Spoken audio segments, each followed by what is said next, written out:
Welcome back to In the Oven with Adam and Brad. What's up, y'all? Did he though? Damn. Did he do it? Oh yeah. I have a friend that said that she has spent hours on their content. You know how like people don't say TikTok anymore. They like say whatever they're doing and then talk. Like they're like, like the Mormon book talk. The Mormon moms are like the mom talk. And then they're like, I was on Diddy Talk. And I was like, that just doesn't sound right. I don't know if we want to do that. Yeah, dude. I wake up ridiculously early, and so I didn't feel like going to the gym this morning, kind of just worrying about the hurricane and everything. And so, somebody has like connected the dots in a way where you're just like, oh, Lord. I need to see this. Well, I mean, it is very wild. Some of the accusations just seem so wild that they just like seem fake because you're like, which how does is this usually how I think, like an intelligence op gets you to like forget about it, right? Yeah. I think that's what they did with the other guy with the island. I feel like they were like, oh, guess what? People are ordering kids on the internet. Yeah. This pillow is $20,000 because it's really a child. Right. And you just go, okay, this is crazy. Right. But it's like, no. When you see MTV did a whole thing about how it was like, I don't know if it's the Diddy party or the Diddy after party or the after party. Like that, everybody in major Hollywood that was like on MTV. Wasn't that? But that's just kind of like having like a giant inside joke that like no one else knows about except for then you hear like Kanye West a few years ago, and everybody's like, oh, he's just nuts, and it's like, well, is he? Yeah, is he though? Honestly, everything seems so much more believable to me after our grocery store order situation, which we briefly talked about last week. Long story short, as far-fetched as some of this Epstein and Diddy stuff sounds, that's how our story sounds about the Myers order cookies.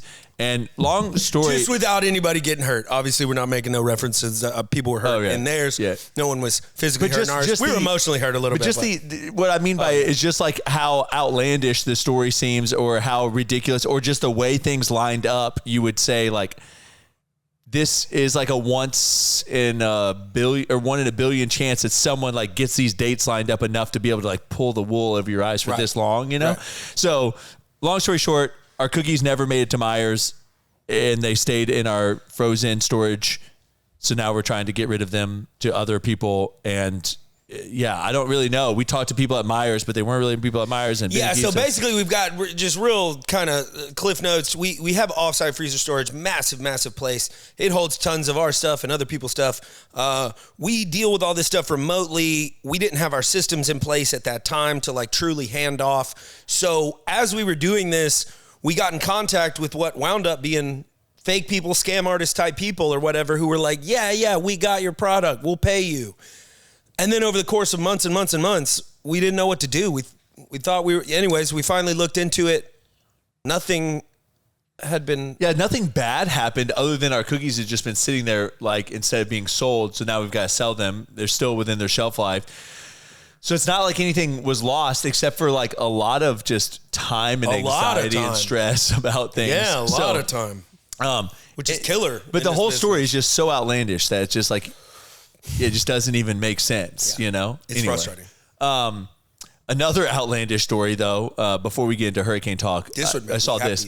A GameStop customer found a redemption code for one Bitcoin, which is worth like $63,000 right now, in a $30 pack of like crypto trading cards or something like that. It makes me want to like now Google like crypto trading cards. Yeah, what is this? What is crypto trading card? Need that? Yeah, it's like... Is it really old? Yeah, I think it's old. Oh, okay. It's old. Like this person bought this box, like it's probably like a 10-year-old box or something, Because back when a Bitcoin wasn't worth that much. Dude, or when the Bitcoin was a prize of like $2,000. Yeah, I watched this video where this guy was like talking about when he bought a pizza or something for 10 Bitcoin. And like they had him on and they had, I don't know if it was the owner of the shop or it was, the guy basically took the coin, put him into a wallet and forgot. Yeah. And then a decade went by. Yeah. And then a whatever went by. And he was like, oh, what's this? And he had, this was years ago, so it still wouldn't even be what it was now. Right. I think this was probably when Bitcoin was like 20 something. Right. But he had like, $200 something thousand off a pizza he delivered. Right. A handful of years before. Well, I remember watching like some of those like shows where they were. I got it wrong. Yeah. It was, wow. It wasn't 10 Bitcoin. In May 22nd, 2010, Florida resident Laszlo, whatever, paid 10,000 Bitcoin for 2 Papa John pizzas and was largely considered to be the first purchase ever made within 10,000 Bitcoin. The value of those coins would be worth just under 700 million today. All right, so y'all can tell I really didn't remember the story, but I was underplaying it, right? So I wasn't being exaggeratory here. 10,000 Bitcoin. Yeah.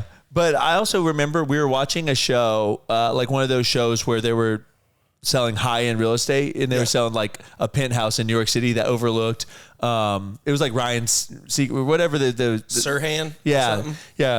Anyways, he was like, "I'll take Bitcoin for this," and I don't remember at the time what it was. It was some really high number of Bitcoin because Bitcoin was only worth at that time maybe like $2,000. But I'm thinking now, like if he actually would have sold that at the time, $30 million penthouse for Bitcoin.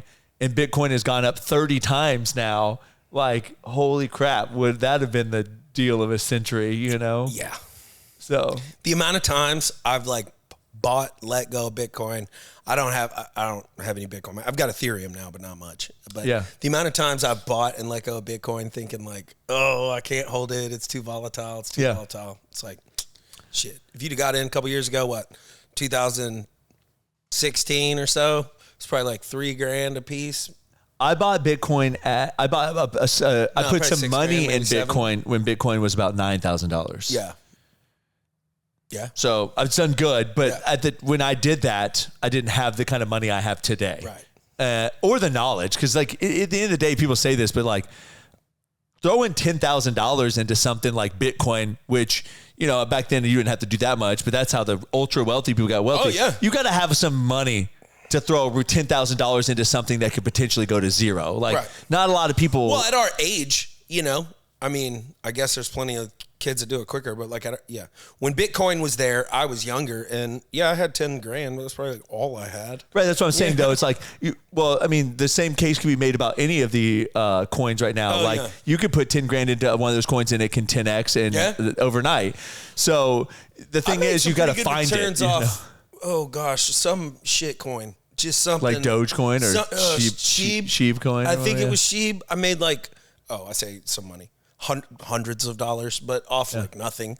Yeah. When it just like ran up one day, and I was like, cash out. I have a couple friends. Like, we're holding till. I was like, nope. Let me get that couple $100. I had some friends that got on that GameStop ride and made some decent money. Yeah, like a couple of them made like tens of thousands of dollars, like 30,000 on it and stuff like that. Yeah, I know some folks that did too, but again, I know folks that go and tell me they make money in Vegas, and still, it's like you get lucky enough. I don't know. Let me put that in perspective. I don't get lucky. My friend that made $30,000 on the GameStop stuff, probably $30,000 would be like, I would say close to 75% of what he makes in a month. Man, so it's not a large.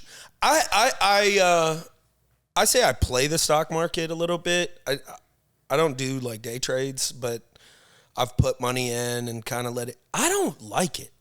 It's stressful because I have no control, dude. Yeah, it just feels like gambling. Having an entrepreneurial background or whatever, if I need to go make $30,000, go find a like opportunity, work my tail off, manage the stress of things that like are, even if it's not inside weather or things that are just, I don't know, dude. The stock market just feels so shady to me. Well, it just reminds me of like, I have a friend that would always brag. Like, he'd be like, I made 15 grand today at the casinos, right?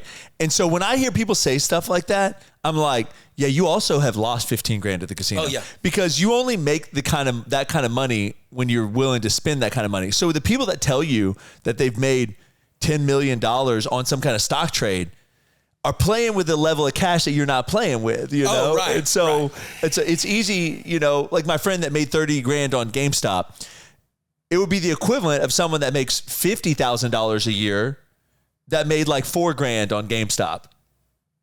Yep. It only sounds like so much money just because he's playing with so much more money. Oh, absolutely. But still you have no control. Right. So it's like the there's no skill. I mean, I know people tell you there's a skill, but the skill is just either the ability to know the market's about to be manipulated, manipulate the market, or maybe trade faster than the next guy. So just hear the call and trade faster than the next guy. Because watching the little, after 3 candlesticks, then a little, right? Because then the Green Army comes marching in. If that was true, then an algorithm would just trade exclusively on those things and beat you every time. And so it's like, I think it's just voodoo that they're, you're there, you're on the floor, and you have access to information that I don't have access to. And by the time I've read it, every one of y'all should have known it. Right. I can't compete with that. Right. But come try to know how to run these cookie machines or something like that and see if you could hang. You can't. Right. So I just go like, you can give your money to somebody and let them manage it. But I think that a lot of these folks, especially these folks on Instagram and shit, it's like, show me your financial statements. Yeah, show me your tax returns. You'd almost be better off just to like go to the roulette table and put your money on red or black, right? Yeah, you have 50 or 49% whatever odds. Yeah, dude. Right. So it's like way better than Vegas or way better than Wall Street. And there's nowhere else that you can double your money or lose it that fast. Yeah. Yeah, true that. You can walk in there with 10 grand and you can walk out with 20, or you can leave with nothing in a matter of like 20 seconds. So, man, gosh. But see, that's the thing, man. Like when people say they win all the time, a lot of folks claim that I'm so good at gambling. It's like, unless you have a way of breaking that even 1 or 2% house odds, then you just have to play them long enough. Yeah. Or do you have a way around that? Well, yeah. I mean, I think that people say like, oh yeah, because I'm counting cards and all that stuff. But I think that all that does is increase your odds to actually be 50-50 or something like that, because you can't cards anymore at a modern casino, because they use like multiple decks. Yeah. You could get 2 ace of spades. Right. So like you just use so many. I don't know how you could know, and then they reshuffle them.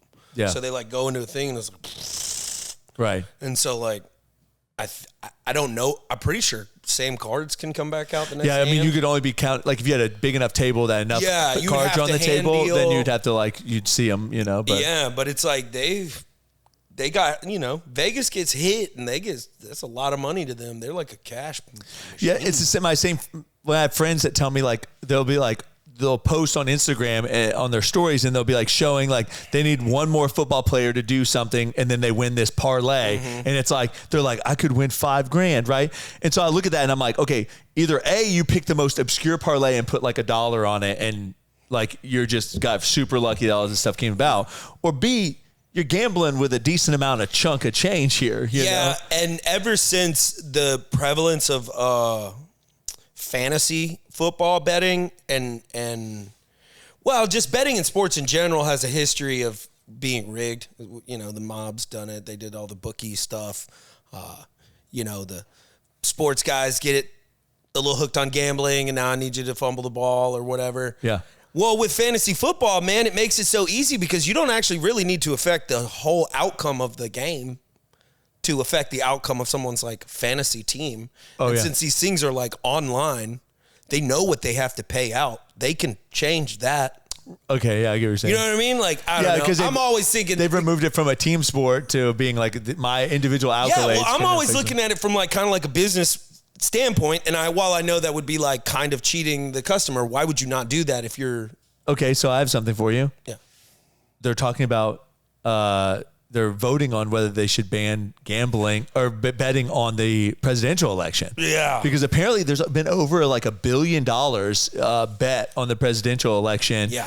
Through like, I think it's through like Bitcoin type stuff, because I'm not sure like any actual book. I don't know. But anyways, man, they're talking about other people are trying to get involved in this, and now they're saying like, is it legal? And so based on the stuff you're saying. I don't like it. Yeah. I don't like it. Just because I think people are frantic enough about politics that, like, both sides of the aisle, some Donald Trump guys or some, Kamala folks, they might gamble everything they have just because I believe in you. Oh, yeah. And then lose their ass. And then, be, so screwed. Well, I think they're trying to point at it from some way of, like, somehow the... actual money behind it could sway the election results. However, there are things called super PACs, And those things are able to raise $188 million in 1 month for one candidate and not have to explain themselves. And if those things that can buy more view time and ad space and can control, social media companies to determine what you see and everything else, I'm not sure that like me and my buddies voting or betting on somebody winning is really going to do much, but it is great to pay attention to that instead of the way lobbying works in America now. You know? So that's always fun. Well, speaking of presidential stuff, did you see that they released that Ryan Ralph, which... No, I did not. Why? No, not him, his letter. Okay. His failed assassination attempt letter, which I also, why do they call him they say like the potential or like the suspect? It's like, you're not the suspect, like the bro did it. It's him. Yeah. Like I know he hasn't gone to trial, but like everywhere else they're they're like murderer, correctness or whatever. But anyways, they released his letter that was like, "Dear world, like I'm sorry that I didn't get it done." And then in the letter, it says, "I am offering $150,000 to whoever kills Donald Trump." And they posted that online. Like they literally posted like a hit piece for a candidate online. So now there's people out there thinking they can make $150,000 by killing Donald Trump. Yeah. And so it's wild to me because they literally... So he has to go to jail forever now, right? Because those are two big time... You just admitted that you tried something and was unsuccessful at it. Is it considered treason if you try to kill it? Like, I know he's not a president. I don't know. It's look, I don't care what side of the political aisle you're on. It is it throws the country into chaos, man. Like it affects everybody in the country's lives. You can't in his letter, he pretty much said that like Donald Trump was a threat to democracy, and that's why it was so important to like assassinate him. Yeah, the non-standing president. So there's a letter right there. It says, "Dear world, this was an assassination attempt on Donald Trump, but I am so sorry I failed you. I tried my best." And then he said, "I will offer $150,000 to whoever could complete the job. Everyone across the globe, from the youngest to the oldest, knows that Trump is unfit to be anything, much less a U.S. president. President must, at a bare minimum, embody the moral fabric that is America and be kind, caring, and selfless, and always stand up for humanity." So, that's not part. Yeah, I actually don't want my president to be kind, caring, and selfless. I want him to put the country first. I want him to put the rights of the American people before other people. I do believe in like kindness in the aspect of like helping out people within the country, but I don't believe in kindness in like paying billions of dollars to Ukraine for some proxy war. Nah, baby. So we don't need no moral fabric around here. The only fabric we need is red, white, and blue. All right? Yeah. That's what I told that teaching lady. No, man, what the hell is this dumb shit, dude? You tried to kill somebody, murderer. How is that kind, caring, or compassionate? Because Donald Trump says a couple like little... "Oh, that was mean. Oh, that hurt my feelings." Like, dude has like marched with everybody for everything. Yeah. Has donated things since forever because he's a literal billionaire. All causes, all types of shit. Yeah. There was this dude. There were people outside Tim Walz's house, however many years ago, and he like called Donald Trump to call them off. And he's like, "I don't even know this guy," but he tweeted, he's like, "Hey, he's a good dude." They weren't like Donald Trump didn't sick him, but they like didn't like his politics because he was like up there putting tampons in boys' bathrooms and stuff. Oh yeah. And like parents were pissed, and he was like, "Oh no, he's actually a good guy." Trump told the story, dude. It was hilarious. I mean, it's just like his policy when they were trying to grill him about Ukraine and Russia. He just said, "I just want people to stop dying." Like that's my stance. Whatever we need to do, and like. It's so neutral, right? We talked about the war kind of regime and stuff, and it's just like, gosh, man, I hate politics. Well, they were freaking hate them. I think it was funny during the debate. Kamala said that there was no U.S. troops in war zones. Oh, dude! And then on social media, all these U.S. troops were like taking videos, and they're like, apparently we're not in a war zone anymore. Dude. And crazy, but no, I mean, I think they're saying like under Trump was a very peaceful time. And, the whole negotiation of like the removal from Afghanistan and stuff was under Trump. Yeah. It just got really messed up on the way out. Yep. But it did. But yeah, I mean, ultimately,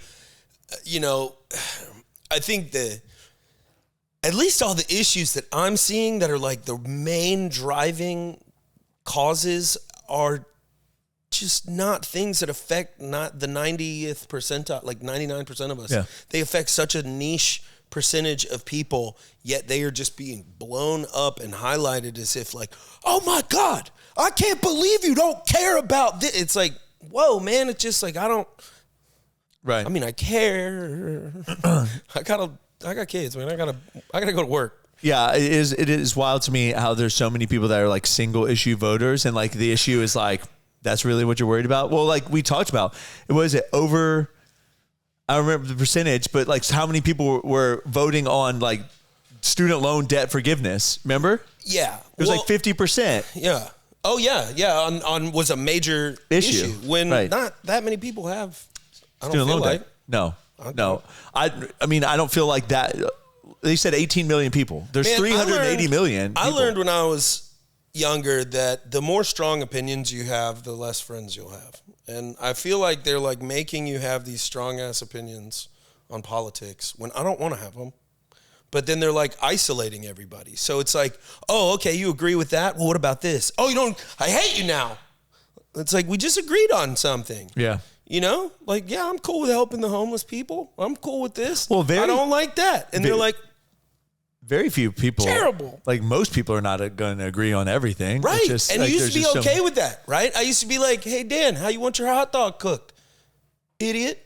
You know? Because Dan, blah, blah, blah. He's got these politics. Oh, yeah, you got these politics, whatever, right? I mean, I remember having a gym full of people with different politics, and it was not decisive. I use Dan. I just called him an idiot. We're friends. It's fine. But like, you know what I mean? Yeah. We'd have different politics about something. It would be this or that. You could rib each other. Now, dude, forget about it. Yeah. Like, go have an opinion on anything. Yeah. You can like look at somebody almost and tell what political agenda they're supposed to have based on their fit and appearance. And then if I look like I would be just the most Mr. Conservative Republican. I'm pretty not. I'm pretty neutral libertarian, kind of just live my own life. Conservative, I guess, but like my politics are usually, you can feel however you want to feel. Just leave me alone. Yeah. And that's not good enough anymore. That's that's too much for people. They want to like dig. Right. Yeah, well, they'll say like, well, if you don't stand up for this thing, then you're for it. Saying nothing is, and it's like, man, I'm over here with my family and work. Yeah, I think that obviously, well, there's a few things. We were talking about this. You brought it up a lot. Used to, and by used to I mean like a long time ago, when we woke up, we were like, okay, what do we got to go hunt for the day? Hopefully this lion doesn't kill us. Like. Go find water. Yeah, you have to go get water, like whatever. Like there was actual problems you had to solve every day that were like big deals to the survival of your life. And now no one has those issues. So, for example, this hurricane that's coming or this storm that's coming, that's not even developed yet, all this stuff, people have been freaking out on this storm for the past literally 6 days. I've seen stuff on it. And obviously I get it. Michael here was devastating. All this stuff. But what I'm saying to these people is like, y'all are freaking out about something because you have nothing else to freak out about. So it's almost like this gives you something to like. It's the juice, right? It's the current juice. We all like that little thing. I think that's why people they do it with politics, right? Everything's so extreme. God willing, this is not a bad storm. I don't want to, downplay it. It could be big. It could be bad, but you're right. It's been so stressful to people when it was a invisible, nothing wind pattern movement. And literally on, my local Facebook pages and stuff, they're like, it's going to be Michael. Now, I guess fast forward, they're getting more and more true. Maybe technology is up. But when it was there a couple years ago, they didn't. But the path is, I mean, the cone is so wide. I mean, the cone goes from Pensacola all the way to like Tampa of where it could make landfall. And I get it. There is definitely a time to be prepared. Sure. And there's a time to maybe even, you're just asking your friends, like, have you considered these things, right? Yep. And in a way of just like, you don't need to answer them, but are you prepared, right? Yeah. But at work, there's been a lot of people that are like, what's this policy? What's this? And like, what's this thing? Well, those of you that, if you live in the Gulf Coast, you'll know that they get those spaghetti models going out. And I'm quite sure that whatever local market your television news network is in, I feel like they really highlight the one that is closest to you. Right. Out of all the possibilities, they're like, ladies and gentlemen, there's this one right here. You know, and then Texas is like, actually, it's this one over here. Well, two reasons. Louisiana's like, we think it's going to be this one coming You have two reasons for that, right? Number one, it's like there's no other better driver of emotional response than fear. Yeah. And fear, I mean, all the weather pages on Facebook right now are like, follow us for the most updated information so you'll be safe, right? Yep. And they're like this post and share with all your friends so they'll be safe. And it's always kind of like driving into that fear thing. And, you know, some of it probably is coming from a good place of preparedness. But even last night I listened to an interview and the guy at the end was like, make sure everyone that's watching this follows our page now. You know, it's like, at the end of the day, there is this ulterior motive of like, when you also make money doing it, it's hard to, you know, well, like, you know, you guys, y'all were talking about it yesterday. Like, if you like a supplement, you gotta weigh that line between, because when you make money off of it, also, it's kind of hard to go like, you know. I agree. They're fear-mongering. They're whatevering. Michael was so devastating for so many people. I was here for it. I was here after it. I was involved with the cleanup of it. It was so much work. On the plus side, the fortunate thing about us losing all of our beautiful trees that we had around here is we lost all of our beautiful trees around here. Which means we have no real projectiles for the next storm, what right? Happened last time, at least. Now every storm's different, but the uprooting, not so much. Well, I had so many trees on my house. I had 11 trees on our house, but it wasn't just the trees falling on things that damaged. It was all these root balls that were so old that ripped gas lines out, ripped the main electric lines. So when it came back to repair, it wasn't just the telephone poles that everybody saw that all went down. It wasn't just the wire lines. It was like literally the things feeding them, the very dangerous, hard to fix. You know, when they put underground gas lines down the street, all those trees were there. Right. So they quite likely put pipe through the root, and when you yank it out, you're re-yanking sections out. And so, well, I mean, I think it was like, I heard some people complain, like, we were without power for 3 days, but like, Michael, people were without power for most people for about 14 2 days. weeks. Yeah. I was out of power for 2 weeks. There's some people that were out of power for like 7, maybe the like further 11, 12 days. But the further out you got, I know people that were out of power for like 17, 18 days and stuff like that. Oh yeah. So that's the crazy part to me. But what I was just saying though, is like, we had people questioning us on Monday. The storm, they're projecting it to make landfall Thursday afternoon. But there are people asking, like, are we working Wednesday? Are we working the rest of the week? Yeah. And it's just like, I don't know. It hasn't even formed yet. And then much less when it, like, they don't know until you get closer, you know, and I get it. You want to be prepared to evacuate, but like, get prepared to evacuate. And then when they say go, like, go. Yeah. I came in Monday to what are all the details to all the plans for the rest of the week. And I'm like, I don't know. Friday we'll play it by ear, and then it was like, "Hey, everyone! I know I said Friday. Thursday we'll play it by ear." Yeah. They're like, "What does that mean?" It was like, "It means around Thursday time, I'll let you know something, one way or the other about what we're doing." Yeah. So no, it's funny because like that's like the consensus around the building, and so I get it though. Like if it's Hurricane Michael-esque, you know, I would definitely be like clinching because I'd like my mom to go ahead and get out of here. That's what I told her. I said, like, if Aubrey I'd like and Letty, Kirsty's folks to go ahead and get out of here. Kirsty leaving is gonna be she'll be nervous. She'll be calling me all the time. It'll be weird, you know. But like, I just don't know if it's gonna come here. Right.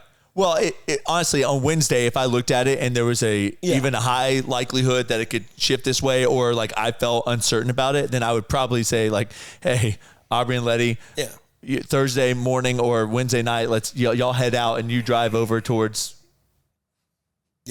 that way, you know, over towards Texas, that direction, and hang out for a while. Yeah, it just depends. Yeah, but in general, I don't know. Also, I feel like I have to be here. When you have a business here. Oh, dude, I got property. Yeah, my parents said they literally left directly after the hurricane and went straight to their building. And there were people already inside their building. I'm here to help with your parents' stuff too, but we got property in the area. We got businesses in the area. But I was saying after Michael, though, there were people already in my parents' building by the time they got to the building. I know, dude. Yeah. Like driving around kind of like Oh, I'd say the following evening, maybe, because Michael hit, and then it kind of went in through the night, and then it was like morning time. And by that evening, dude, people were stealing shit. Yeah, I was seeing them. They weren't. You could just tell by how you're moving.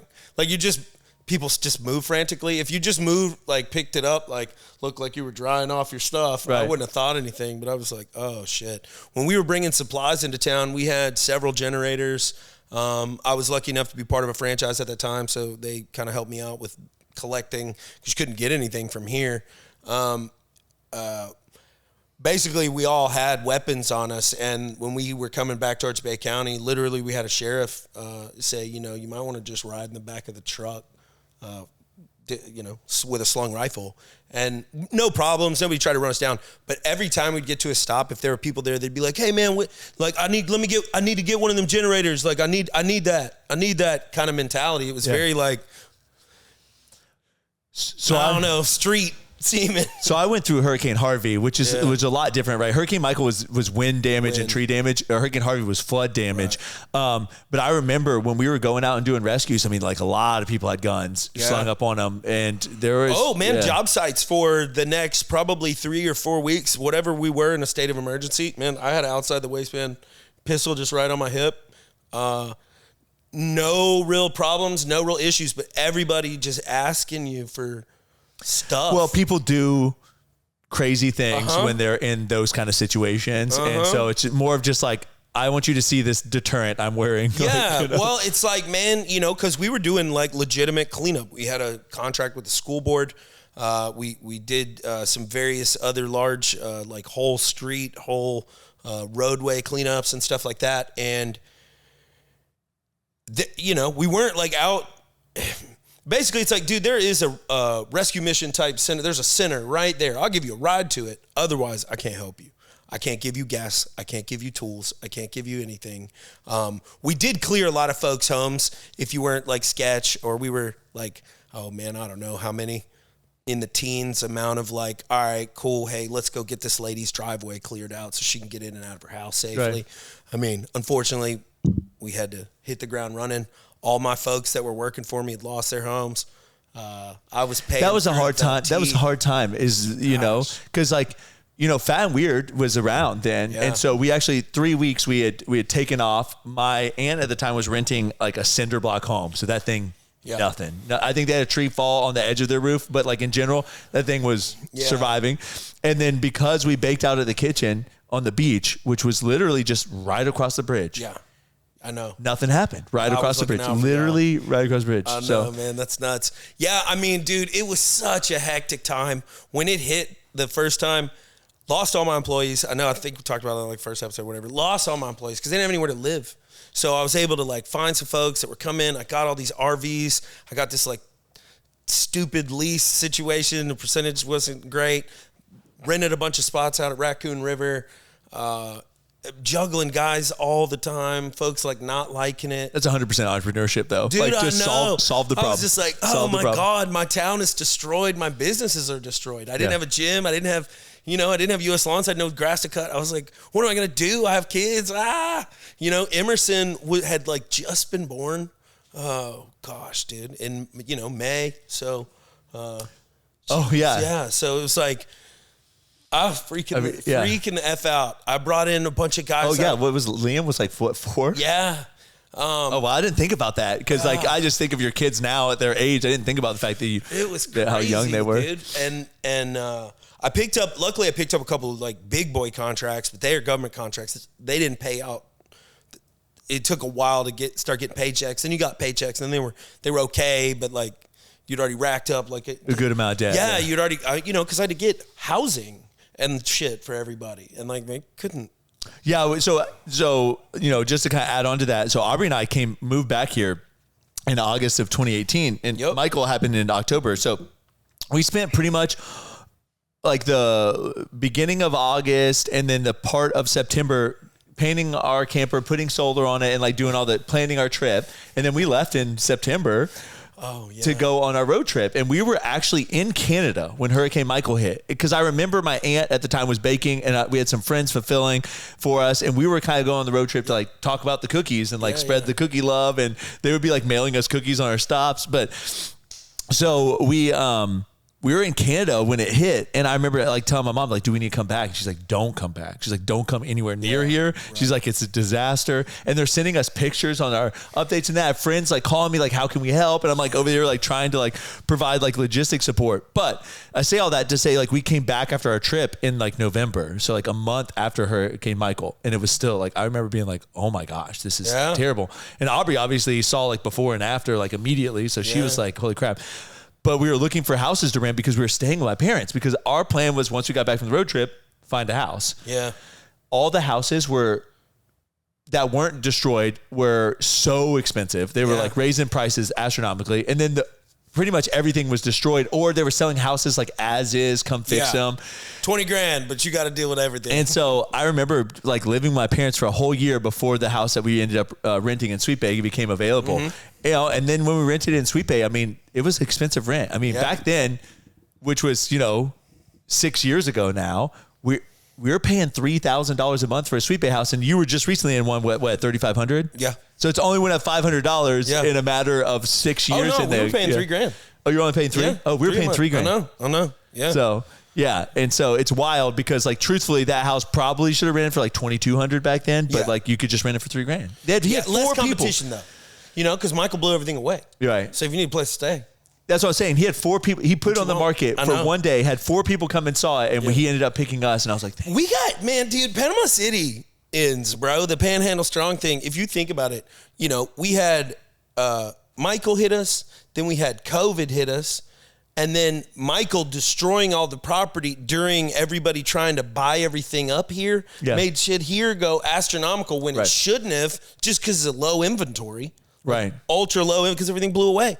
Oh, man, dude. Right. And so then you had people like building back, and then because of the COVID situation, then like the lumber and stuff going up. And like these people are trying to rebuild stuff while lumber prices are skyrocketing. I know, man. Some strong and people, folks. And people are like, well, COVID wasn't until 2020. Like, that's 2 years later. Well, there were so many homes that need to be fixed. My parents had to wait an entire year to get a new roof. Like, they had a blue tarp on the roof for a year. Oh, yeah. Yeah, I know. If you didn't physically come here, I don't care what pictures you've seen, videos you've seen. If you didn't physically drive down the roads, and I'm not trying to be like, if you didn't physically drive around the neighborhoods and see the 10-foot plus tall piles of debris. Yeah. I mean, dude, I spent 3 days kind of donationally I didn't know what to do right after the storm, but I had some big equipment and some chainsaws and shit. So I was like, I better help. I didn't even know how to bill. I didn't even try to bill anybody. I was just like checking on people's houses, and I would just like get a hair up my ass. Like, I need to check on this person next. And I would just do whatever I needed to do to try to get to their house. I went with my mom and everything first.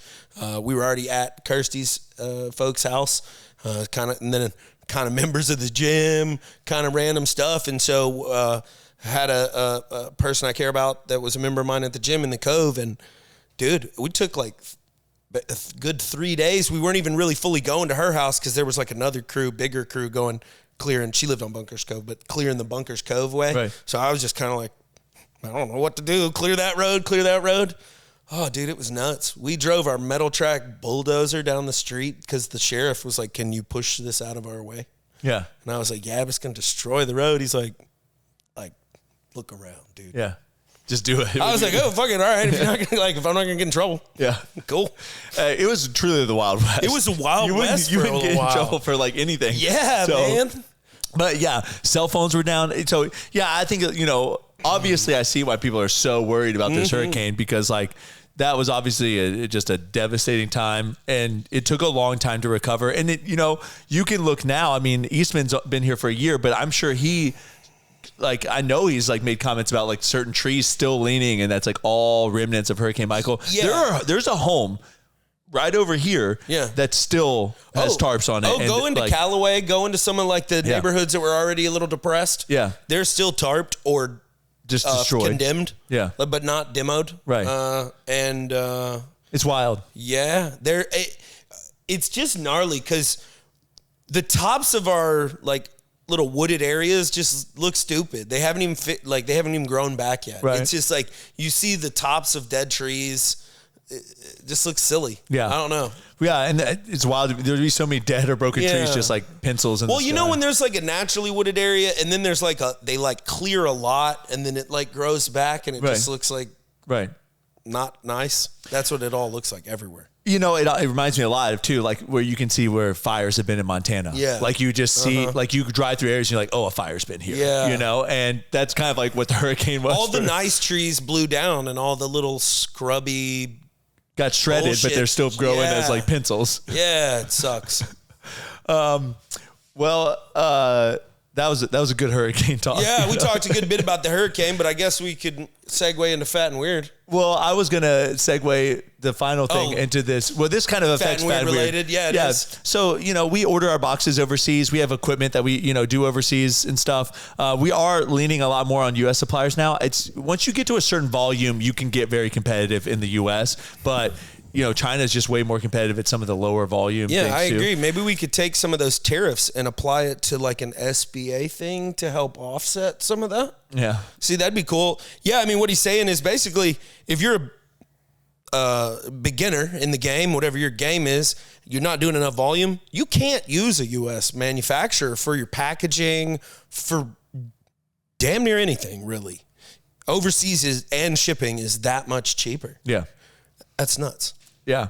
But it may not be that much cheaper for long because they're saying that it's an East Coast dock worker strike, and they actually have intentionally planned it for the holidays because they know what they're doing.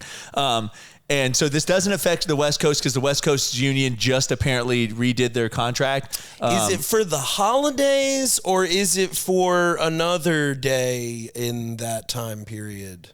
That would be really disruptive. Well, also, dun, dun, dun. Under federal law, the president of the United States could end a strike, but the Biden administration has said it's not considering the move. Right. So if it gets elected, well, I guess he'll still be the incumbent for the rest of the year. Until January, he won't be able to do anything, right? But then Donald Trump will end that. He would, but it would already be through the holidays. They will have a solution before the holidays because they're saying that it will cost the U.S. economy $7.5 billion a week that they're striking.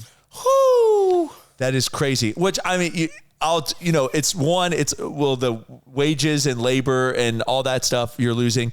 Two, the taxes on the amount of goods.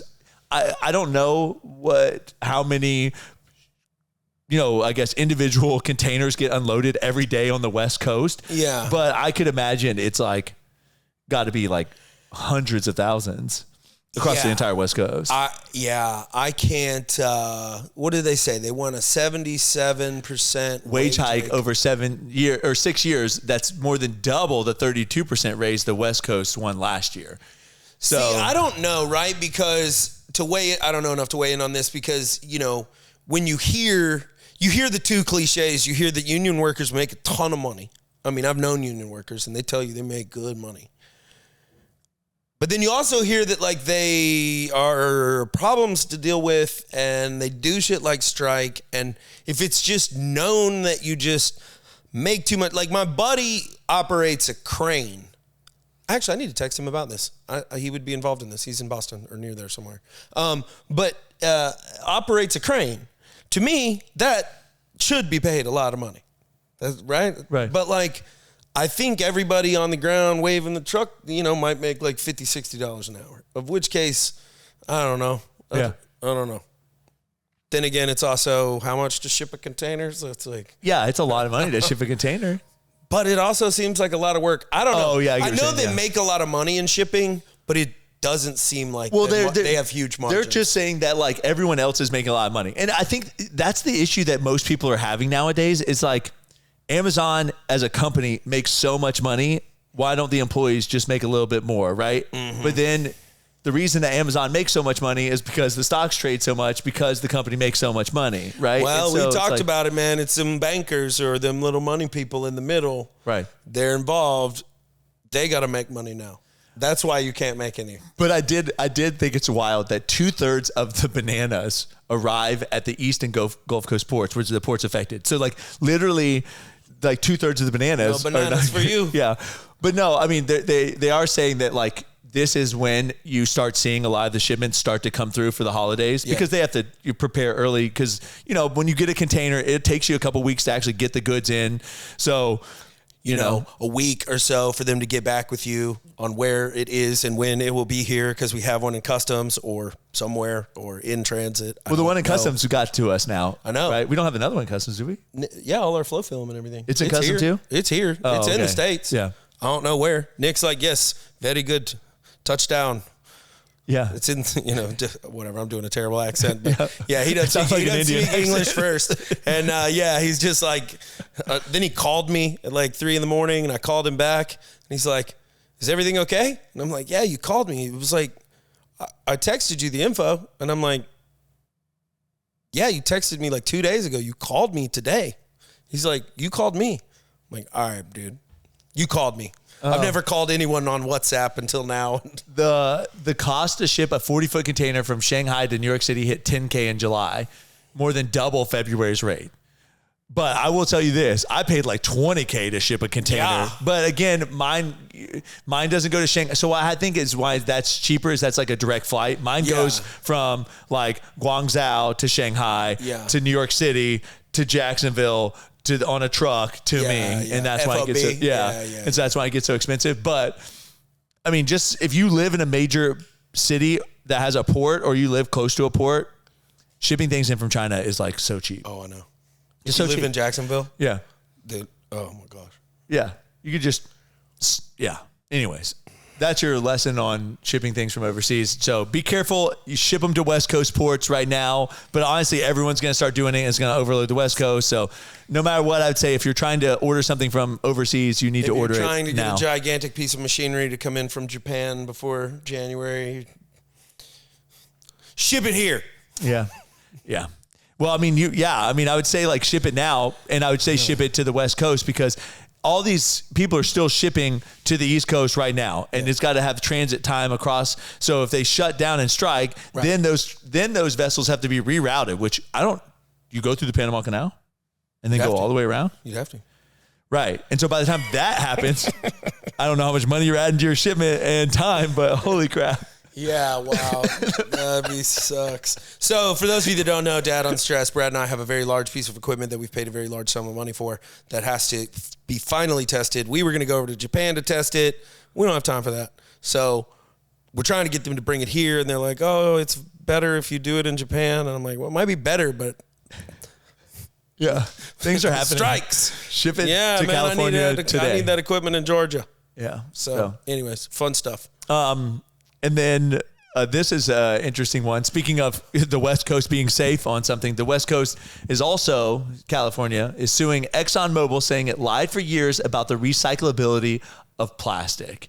Because Exxon is the world's largest producer of the resin needed to make single-use plastic like water bottles and straws.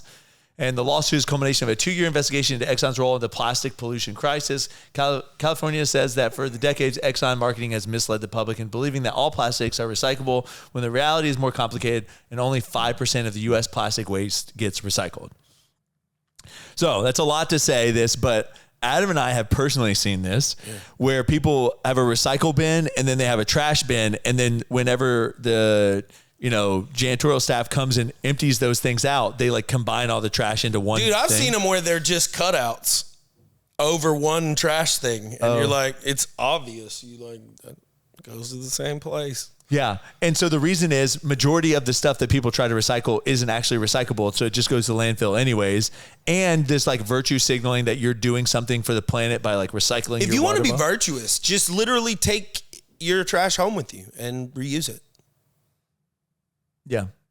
Take your cup and make it a plant pot. Take your napkin? Have you seen those people? There was a show where the people tried to make as much like that's the only real way. I mean, because short of that, okay, what are we gonna do? Go heat up a bunch of plastic to melt it all down and release all that shit into the air again and like again and again and again? Yeah, like the science just ain't down on recycling unless I should be able to take all my beer bottles to somewhere and y'all just refill them and put caps on them, like glass. Yeah. I'll wash them. Have you ever thought about what I mean? like I think I've joked about this before, like shooting our trash into the sun, or something. No, like I that. feel like they're trying to do with recycling what they did with industrialization of everything else and make it like so big that people don't just recycle yourself. Like compost your stuff, recycle. If it's that important to you. See, the reason they put them things up at the airports is because some little old lady that just watched a documentary now, is her life's cause to only bother staff that work at a place that don't know why they don't have a recycle bin. Right. Or don't know why the county hasn't set one up. But I make $12 an hour. Do you want fries with that or not, lady? And like, they just need to scream at them. But yeah, dude, I had a friend that dated this girl that was like so fake into the planet stuff. Go to Starbucks every day, want to recycle her plastic cup instead of bringing her own cup. Yeah. I'm like, they'll let you do that? She's like, I don't want to do that. Like, why are you bitching at me about recycling? Right. Anyways. Yeah, I watched a documentary on this girl, and apparently this is like a way of life for some people, but they try to essentially like one normal garbage can in your house, like I don't know, was it like 14 liter, whatever the 14 gallon or whatever the trash can is. That was her tire trash for the year. Would fit into that. Like respectable. She brought her own bags places. She had like reusable, everything and like composted. I all feel like this there's stuff a way to be slick with it and not gross, because it would probably get a little strange, but like. Well, it's just hard in today's world. Everything is packaged. Yep. Like your fruit is packaged in plastic, your plastic bags, like we won't even get into microplastics, but like just plastic, everything is in this single use thing. That's why I actually wanted our boxes to be so nice. Cause I was like, you could use these as like storage boxes and people do. Like there's this one girl sends a picture. She's like, this is my new makeup box. And it like fits in her drawer. It's perfect. It's like a good organizer box. I feel like we're slowly being embalmed with plastics. Yeah. Because just all the microplastics and forever plastics that are in our body. I feel like it's just like. And wasn't there something about more like. and more plastic. Wasn't there something about like those plastic, like little beaties that people put into like gel, like soaps and stuff that were getting into drains and then getting into the ocean and stuff too? Maybe. I didn't hear about that. But then people, they inject plastics and they inject toxins. Yeah, and the fillers and stuff. All kinds of stuff. Kind of all start to look like the Cowardly Lion to me. Yeah, they call it pillow face with the filler like, things. Put them up. I feel like they look like little Cowardly Lion kind of. I don't know, but what does it look like? Anyway, they're saying now that obviously Exxon would face like huge fines and paybacks. Yeah, I feel like some of this is going to be like big tobacco, where like everybody finds out. And somehow no one cares that like they knew for years that it caused cancer. Right. Okay. And they were like, crickets. Yeah. Oh, and we still sell cigarettes. Right. Well, it's like, yeah. What? They're saying California will ban plastic bags. I think I'd be fine with paper bags. The hard part for me is like nowhere requires to bring your own bag like hardcore enough that people have like created a system for that. Right. I saw the other day someone had this like little like cart that they popped open out of the back of their car, and then they had these baskets that folded up. They went shopping, they brought the baskets back in their car, fold the thing down. And I was like, great idea.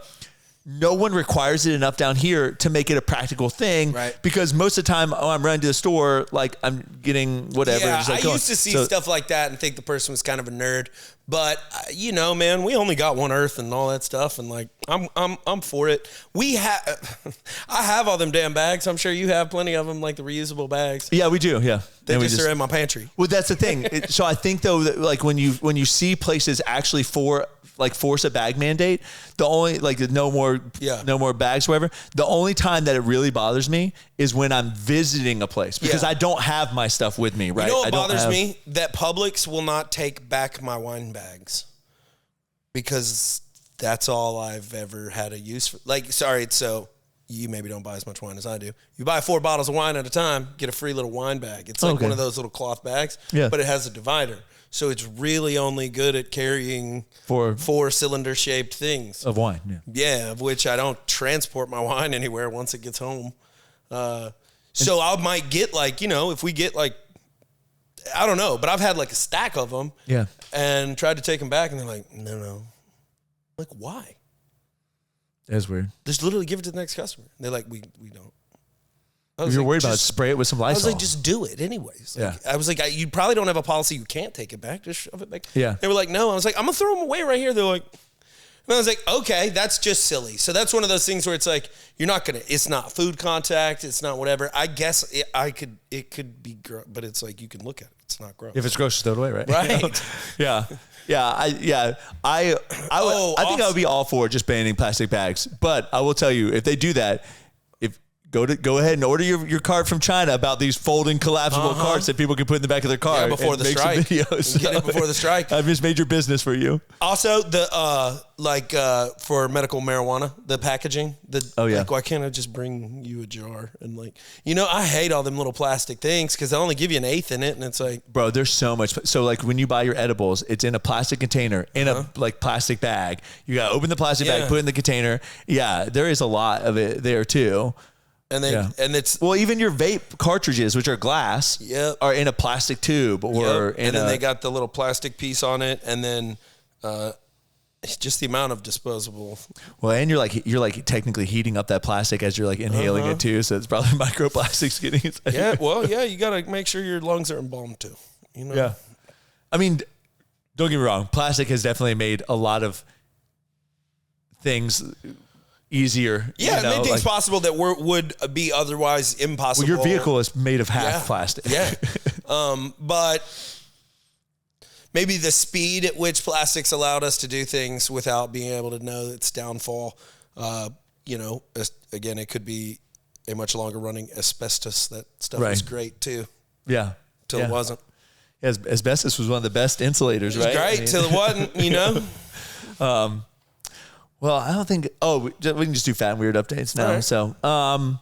So I guess we have a place locally that is going to start carrying our cookie dough bites, take and bake cookies and stuff like that, right? Yeah, we got to work on the final details, but they'd be right. It would be their best move. I mean, right. We need to drive traffic somewhere. Yeah, we're really excited about it because, obviously not having the storefront anymore, and people, once we launch the bites, are really, want to get a hold of the bites here locally. So this place would carry that. So I'm really excited about the potential on that. And then you've met with some potential convenience stores. Yeah, I met with one person, my buddy Bob. Again, the hurricane has kind of made everybody's schedule erratic. So even the person I was supposed to meet with yesterday was not the person I was supposed to meet with. Okay. But I was able to present samples, and I, was told they would blah, blah, blah, get them in the right person's hands and they'll get back with me. So I got to follow up with there. But we have, shot out samples to GoPuff, so they have them at their office. We've shot out samples to, obviously, Marble Slab Canada that had some feedback for us. We got a call about that to understand a little more about that. And then Costco went out. There's one more. HEB? Maybe HEB. I didn't see the label. Okay. But those total went out. So now we're just waiting and to hear everything. Seeing. But the bites are going to be so exciting. Just across the board, man. Yeah, really excited for the bites. And then, we are working on like 150 convenience stores in the Atlanta area, I think. And your friend just happened to order our bites. On DoorDash. Yeah. We talked to one of my friends that ordered. They were in Vegas for something, and so they ordered our bites on DoorDash, and they love them. But they said that our cookies are still their favorite. There's like, I just take bites out of the center. I thought that was pretty cool. Yeah, because everybody likes the bites. So to hear somebody be like, "No, I still love your cookies." Yeah, I love your cookies was fun. Yeah. So a lot of fun stuff and in the works. But I think like I said, we're really pushing our bites out there. So hopefully we'll get the bites into some more locations. And, we are still working with some major grocery chains, so hopefully you'll have them near you soon. We're taking over the world, so y'all just got to follow along. It just takes a while. But one cookie at a time. All right, well, I hope you guys enjoyed the podcast. I know it was a little bit erratic and some hurricane talk. Hopefully everyone stays safe out there. I don't know where you are, but that's what I said. I said, no matter where it hits, it's like a sad thing because it's like, you just don't want to see this happen to anybody. I don't want to pray it into someone else. I just want it to not hit here. Yeah. Exactly. So you're worth it. Do hard shit. See ya.